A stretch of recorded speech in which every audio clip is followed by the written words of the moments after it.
With the WINN FM News, I am Kevin Brown. Our top stories: resilient indoor air quality takes center stage in St. Kitts and Nevis. Emerging and developing economies face headwinds amid global trade turmoil. Valens Masquerade 60 years on. Award ceremony honors the legacy of Mr. Valentine Clark and celebrates the Federation's rich cultural traditions. St. Lucia Governor General outlines 2025 plans amid global uncertainty, DBS St. Lucia reports. Grenada's local churches pay tribute to the late pontiff, Pope Francis. Internationally, Americans sour on Trump's handling of the economy, polls find. Now, the details. On April 16, 2025, Dexter Fazell, chair of the Indoor Air Quality Task Force, and Dr. Jazel Rowland, a member of the task force, addressed the intrinsic relationship between indoor air quality and the outdoor environment. I think it's unarguable that the quality of indoor environments, basically, it is directly related to the quality of the outdoor environments, the ambient environments. Yeah, because those particles are all around us, floating, and they await every single opportunity to basically infiltrate and find a home in our environment. Concerns and frustrations around indoor air issues are increasing, particularly relating to mold. The dialogue was successful in that it provided us, like I said earlier, with that starting point. It was more of a situational analysis of what really obtains in St. Kitts, what are the troubling issues, and how we need to go forward, identifying these issues, and of course addressing them. The importance of stakeholder and public buy-in in the development of the indoor air quality policy framework was also a focus. Well, I would say there was buy-in. I mean, the event was well attended. We saw both persons from the workforce. We saw students as well, which is very important. And might I add, one of the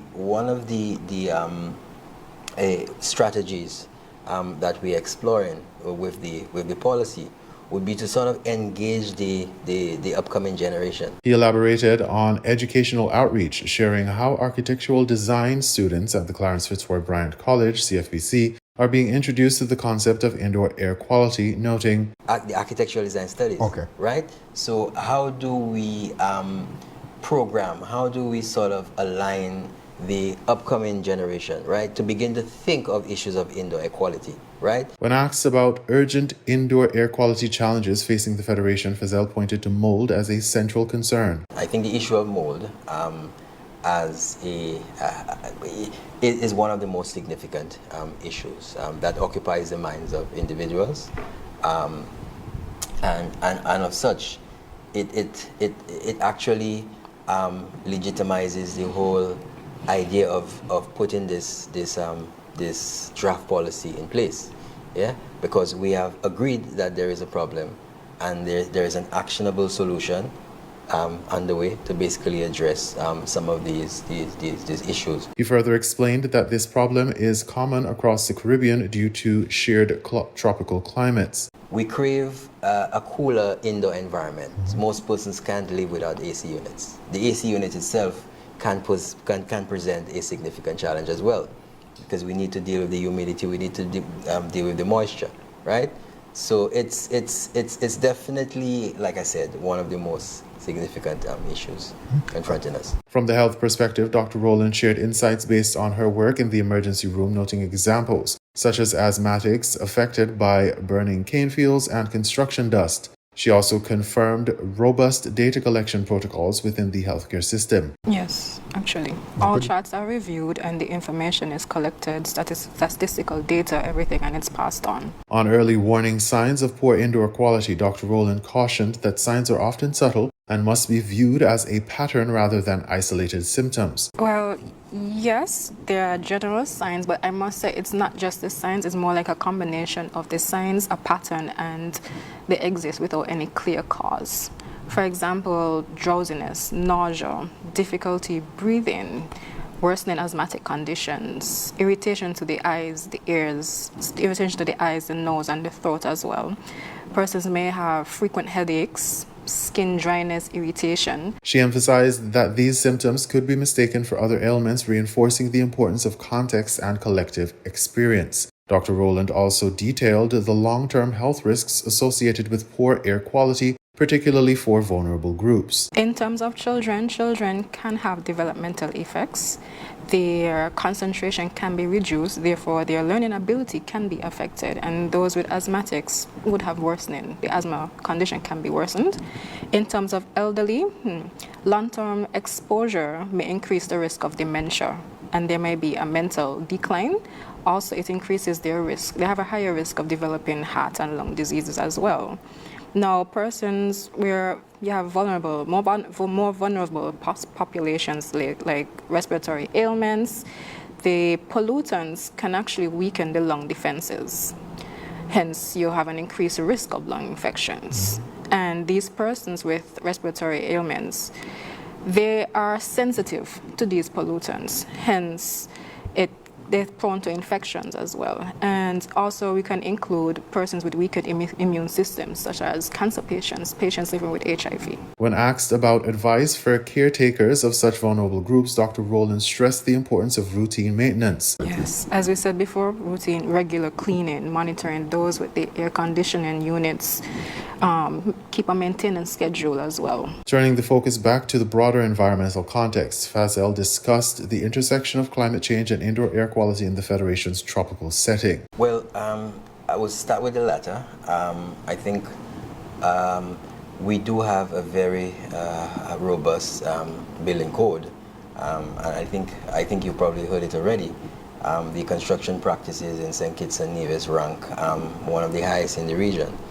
We do have a very resilient building crop. He acknowledged the climate challenges driving the need for cooler indoor spaces, underlining that dehumidifiers are not yet a common solution locally. I have seen persons here, you've seen institutions, basically not necessarily homes, although I have seen it in homes where persons would use the dehumidifiers. But it is not very common, it's not very popular in St. Kitts and Nevis. Fazel also suggested embracing modern technology as part of the solution. In the advent of technology, I think there is room for us to sort of prioritize and implement sensors, smart sensors, that basically track the quality of the interior spaces, right? So this is one of the ways I think we can in small measure look at adaptation.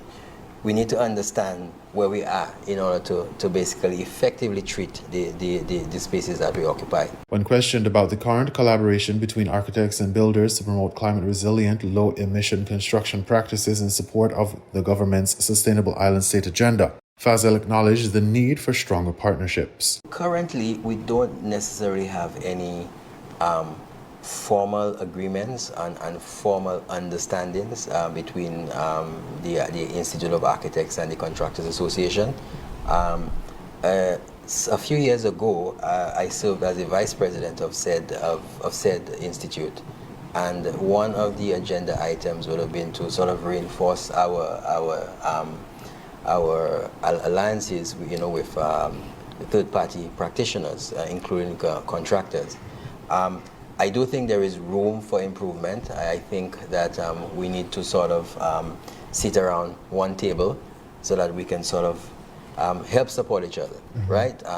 We, as architects, we are heavily involved in the design and planning stages. The contractors execute, but at some point, I think we complement each other nicely, and we should basically be supporting each other in order to basically provide more sustainable and resilient design solutions for the Federation of St. Kitts and Nevis. The In Focus program's discussion marked a significant milestone in raising awareness and fostering a multi-sectoral approach to indoor air quality issues, laying the groundwork for the policy development that the Indoor Air Quality Task Force is advancing. Fazel's and Dr. Rowland's frank insights into the challenges and pathways forward underscore the urgency of addressing indoor air quality in the context of climate change, health, and sustainable development in St. Kitts and Nevis.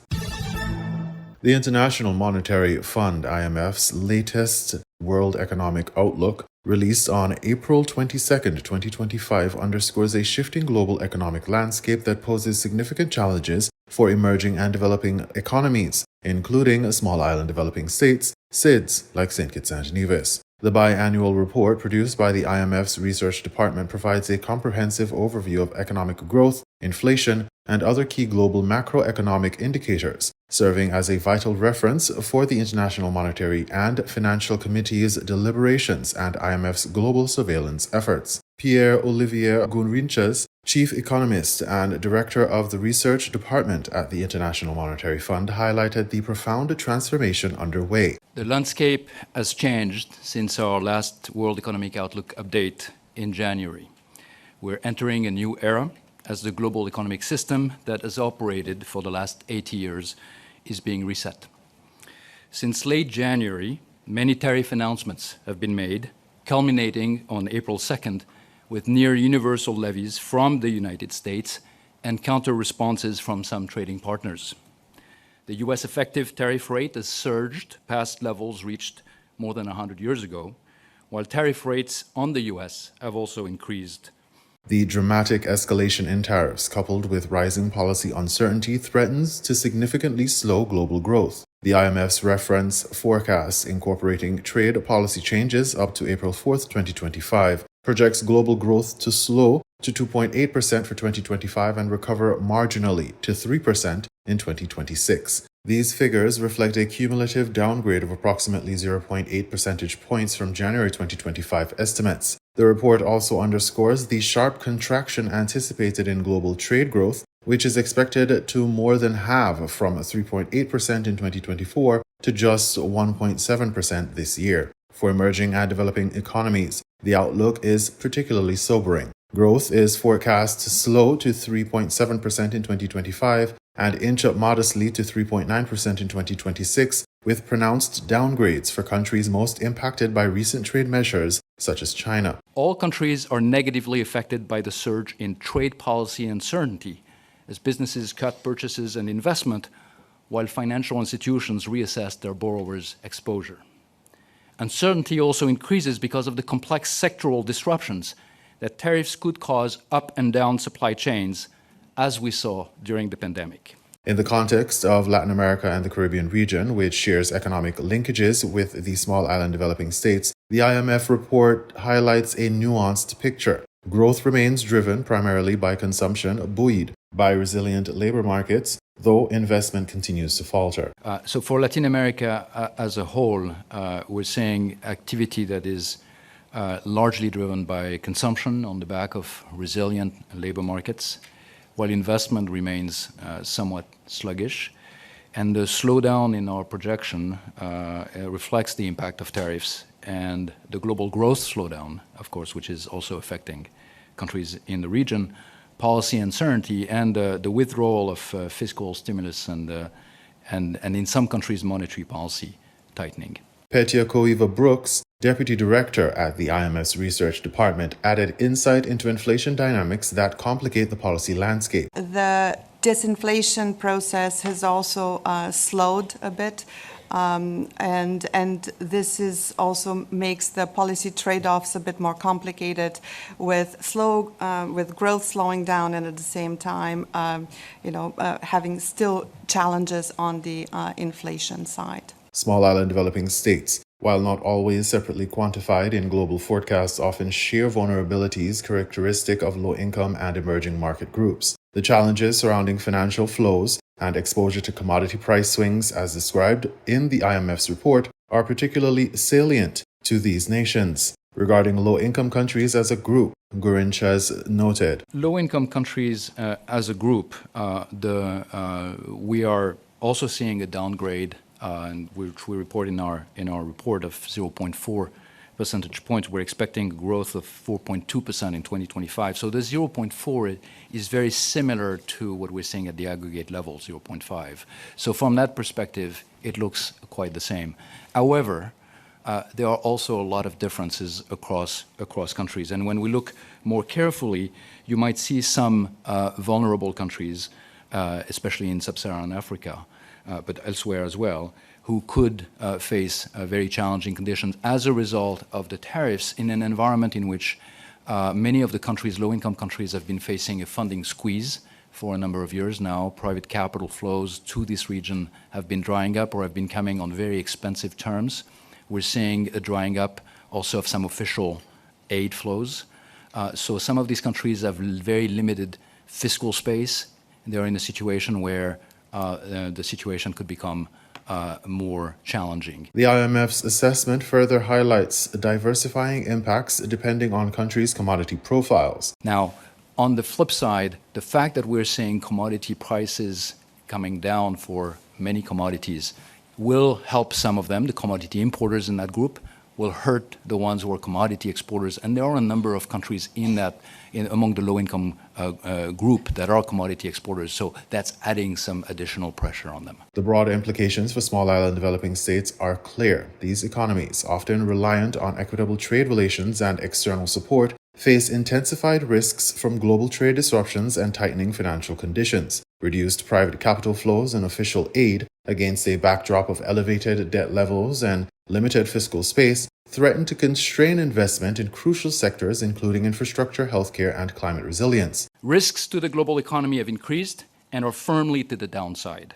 First, while we are not projecting a global downturn, the risk it may happen this year have increased substantially from 17% projected back in October to 30% now. An escalation of trade tensions would further depress growth. Financial conditions could also tighten as markets react negatively to diminished growth prospects and increased uncertainty.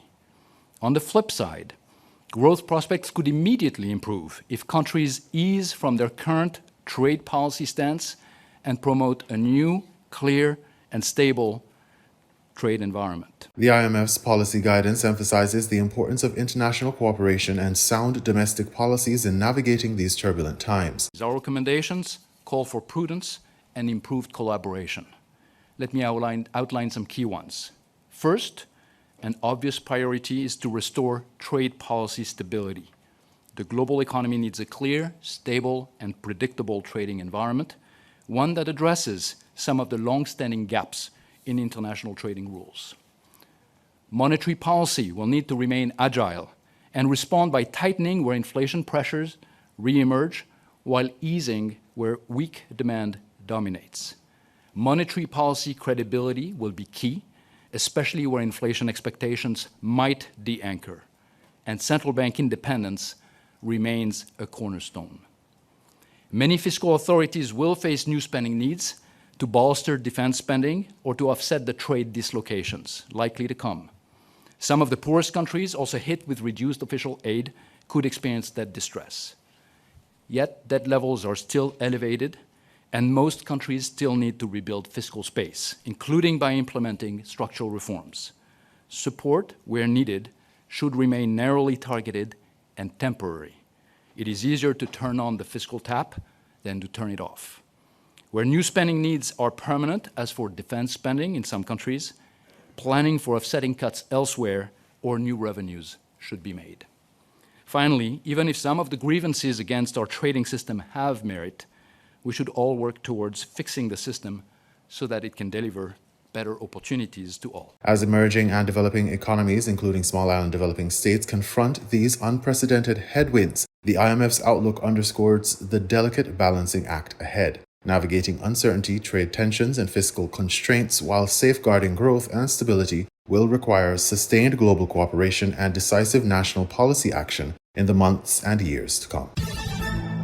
Masquerade, one of the most important cultural and historical art forms in St. Kitts and Nevis, brings to mind the interconnectedness of Black people to their African ancestors for hundreds of years. As society becomes more involved in technology, Valens International Masquerades continues to do its part to ensure the recognition and remembrance of masquerades do not fade away. For 6 decades, the masqueraders of Valens International Masquerades, adorned in elaborate costumes, move through the streets or across stages in choreographed dances, captivating the hearts of tourists and residents alike. The creativity and craftsmanship of their outfits and dance, and the inclusion of the youth, are a testament to the rich cultural heritage of St. Kitts and Nevis. To mark the 60th anniversary of Valens International Masquerades, Jason Wilkes saw it fit to organize an award ceremony to honor the legacy of his father, Valentine Clark, and that of the folklore group. The event was held on Sunday, April 20th, 2025, at Kuna Conference Center.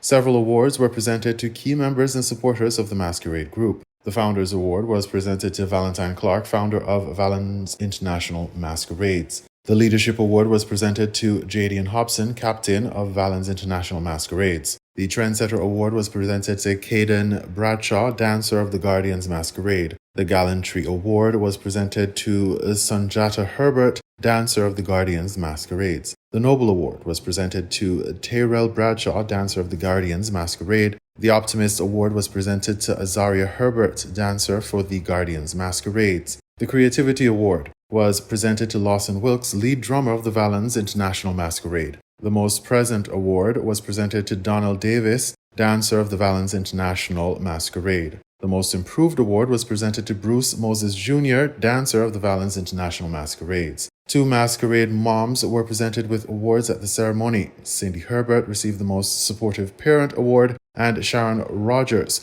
received the Influencer Award. In the category of Community Awards, 2 Friends of Valens International Masquerades were acknowledged. The Selfless Samaritan Award was presented to Virginia Fleming, and the Kind Hands Award was presented to Bella Sutton. Other awards were presented, including the Kind Hands Award to Dolores Hobson, the Mentor Award to Minister Conress Maynard, Parliamentary Representative for Constituency Number 3, and the Spirit Award to Dame Marcella Liebert, Governor General of St. Kitts and Nevis. Attendees to the ceremony were well entertained with cultural presentations such as the bulls, African drumming, masquerades, and the actors, among other things. Minister Conress Maynard assisted with the award presentations alongside the Governor General, Dame Marcella Liebert. Ms. Sharon Rattan chaired the ceremony. In regional news, St. Lucia Governor General outlines 2025 plans amid global uncertainty, DBS St. Lucia reports. A new session of Parliament opened on Tuesday with Governor General Sir Cyril Errol Charles delivering the front speech, setting out government's policy agenda for the 2025-2026 fiscal year. The government hopes to deliver on promises to improve healthcare, including continued expansion of the Universal Healthcare Program, improvements at the Owen King EU Hospital, and delivery of the St. Jude Hospital. I am pleased to announce that the St. Jude Hospital will be completed and commissioned before long. In a bid to improve citizen security and reduce crime, the government has proposed several legislative changes to enable law enforcers and the courts to be more effective in the administration of justice. Legislation will be enacted to establish a fingerprints bureau which will be responsible for taking, preserving, comparing, and indexing fingerprints. The government also plans to strengthen the existing witness protection program and introduce plea bargaining, a legal arrangement where defendants will be able to plead guilty under contest to a charge in exchange for a reduction in sentence. Plea bargaining will become accessible for both summary and indictable offenses that are committed before or after the relevant legislation comes into effect. While the Justice Protection Act No. 7 of 2001 allows for the protection or assistance of some witnesses, there are no provisions for the protection of witnesses in criminal proceedings. This is a major gap in our laws which requires correction. The law of witness protection will be amended to allow witnesses in criminal proceedings to give evidence in the High Court, the District Court, or Court of Appeal in private through video recordings outside of St. Lucia or through an intermediary. Also during this year, it is anticipated that legislation for the regulation of cannabis and industrial hemp will be enacted.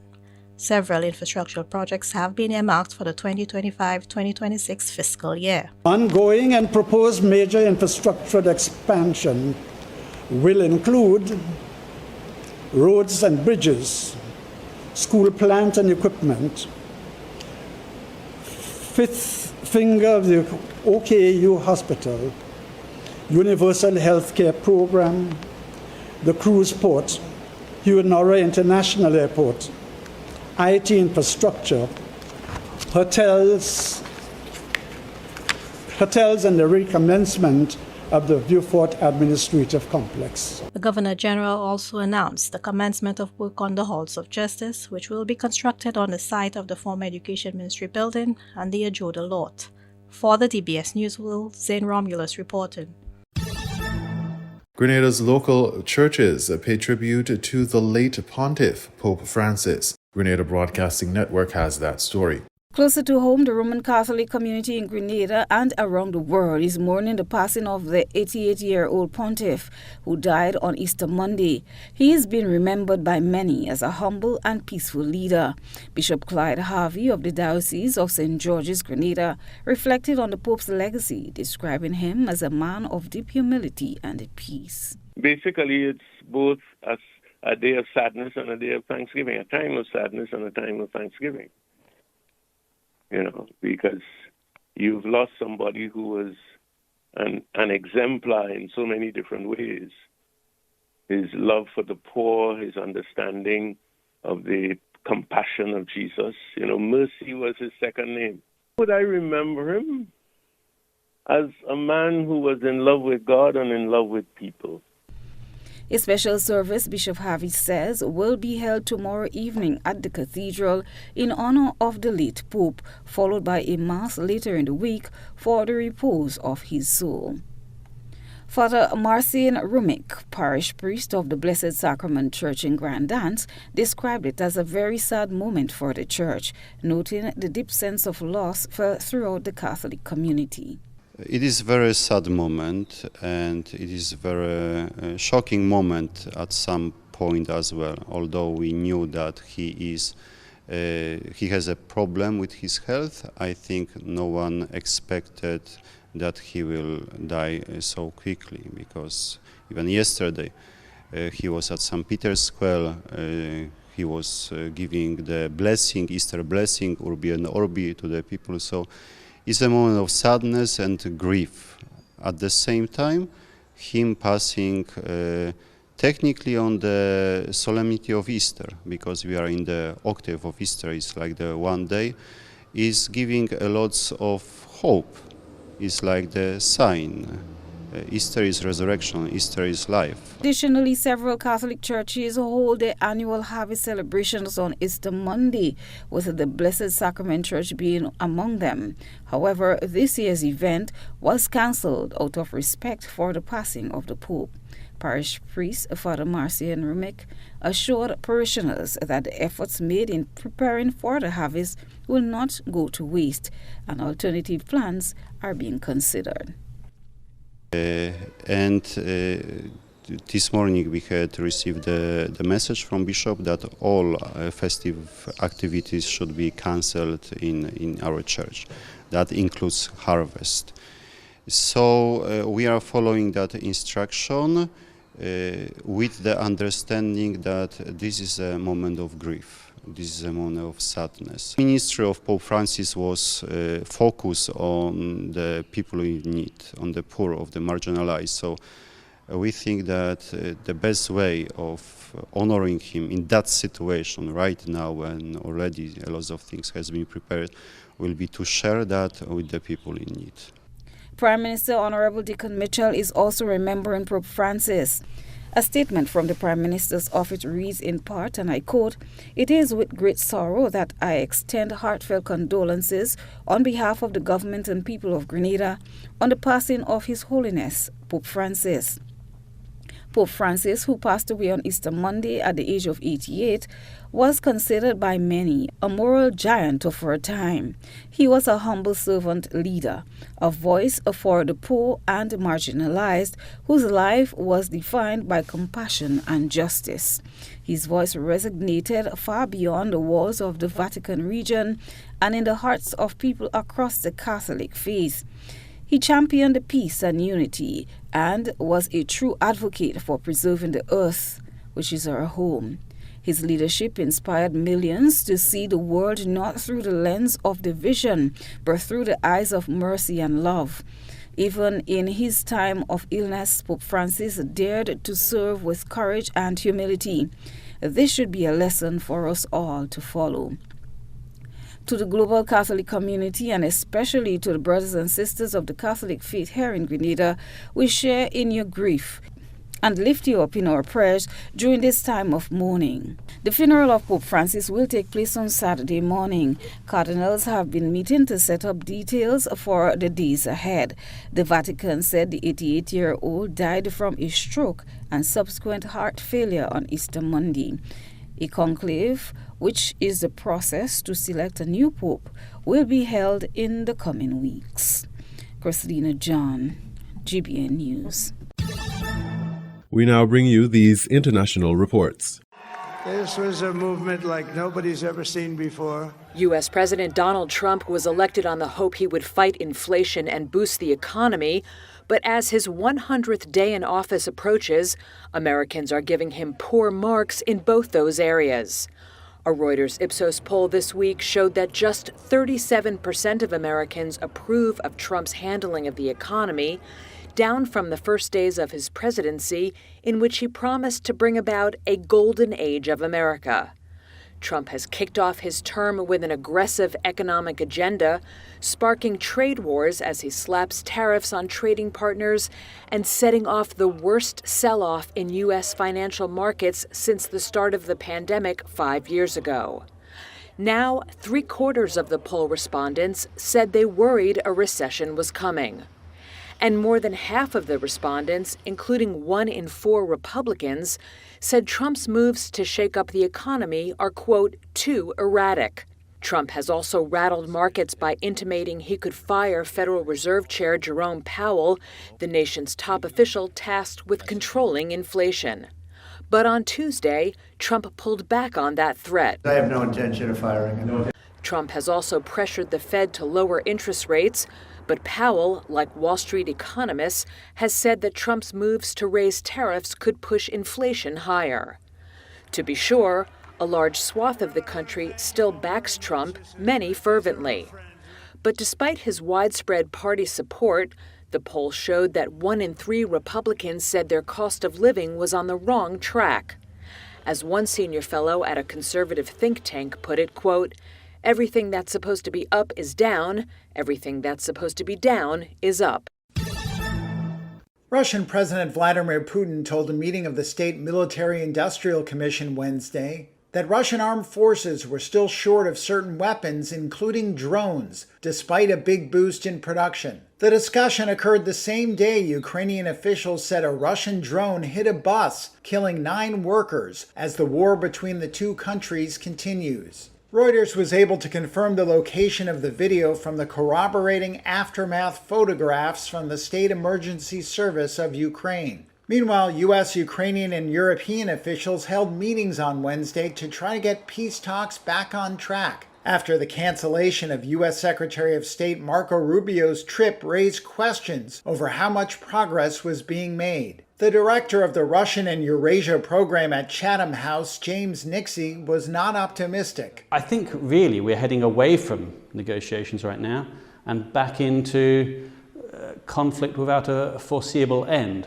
Not to say again that the two sides can go on forever, but they've both got more left in them, militarily speaking. U.S. President Donald Trump warned that Washington could walk away if there was no progress on a deal soon. He raised the pressure on Sunday when he said he hoped Moscow and Kyiv would make a deal this week to end the 3-year conflict. At the heart of Wednesday's talks was an attempt to establish what Ukraine can possibly accept, after Trump's special envoy Steve Witkoff presented proposals to a similar session in Paris last week. 3 diplomats said those proposals appeared to demand more concessions from Ukraine than Russia. The US just wants any deal, and that it doesn't matter whether it's a good deal for Ukraine or a good deal for Russia. They want to be able to show that they are a broker and maybe a power player, that they can have an influence on events. There's a real difference there, because for the Ukrainians, a bad deal is worse than no deal. Sources said Witkoff's proposals, which included recognizing Russia's annexation of Crimea and ruling out Ukraine's NATO membership, were unacceptable to Ukraine and other European nations. From Huawei's plans for China to humanoid robots racing in a half marathon, this is AI Weekly. Huawei plans to begin mass shipments of its advanced AI chips to Chinese customers as early as next month. That's according to two people familiar with the matter, who added some shipments have already been made. Chinese companies have been scrambling to find a domestic replacement for NVIDIA's H2O chip. The Silicon Valley giant had until recently been able to sell the chip freely in the Chinese market. Meta Platform says it's expanding access to its AI assistant on Ray-Ban smart glasses to 7 additional European countries. That will allow people in Germany, Austria, Belgium, and others to interact with Meta AI using voice prompts to get answers to general questions, the company said. The Facebook and Instagram parent launched its AI technology in Europe in March after a delay over data protection and privacy concerns. A report from the International Monetary Fund says the economic gains from artificial intelligence will likely outweigh the costs of rising carbon emissions by the data centers needed to run AI models. The IMF says AI will boost global output by around 0.5% a year between 2025 and 2030, but noted that those gains would not be shared equally across the world. Take-up of AI is expected to drive a surge in demand for energy-intensive data processing power in the coming years, even as the world struggles to keep promises on reducing emissions. Humanoid robots raced against humans for the first time in a half marathon in China's Beijing. The race drew crowds of spectators, including Hersey Xu, who works in the artificial intelligence field. There's a kind of sportsmanship, whether it's humans or robots. They are all exercising. It feels like I'm watching the development of machines, the development of AI. The winning robot, Tiangong Ultra, finished in 2 hours and 40 minutes, a long way off from the men's winner, who finished in just over an hour. You were listening to the WINN FM 98.9 newscast. Our top stories were: resilient indoor air quality takes center stage in St. Kitts and Nevis. Emerging and developing economies face headwinds amid global trade turmoil. Valens Masquerade 60 years on. Award ceremony honors the legacy of Mr. Valentine Clark and celebrates the Federation's rich cultural traditions. St. Lucia Governor General outlines 2025 plans amid global uncertainty, DBS St. Lucia reports. Grenada's local churches pay tribute to the late pontiff, Pope Francis. Internationally, Americans sour on Trump's handling of the economy, polls find. Thank you for listening.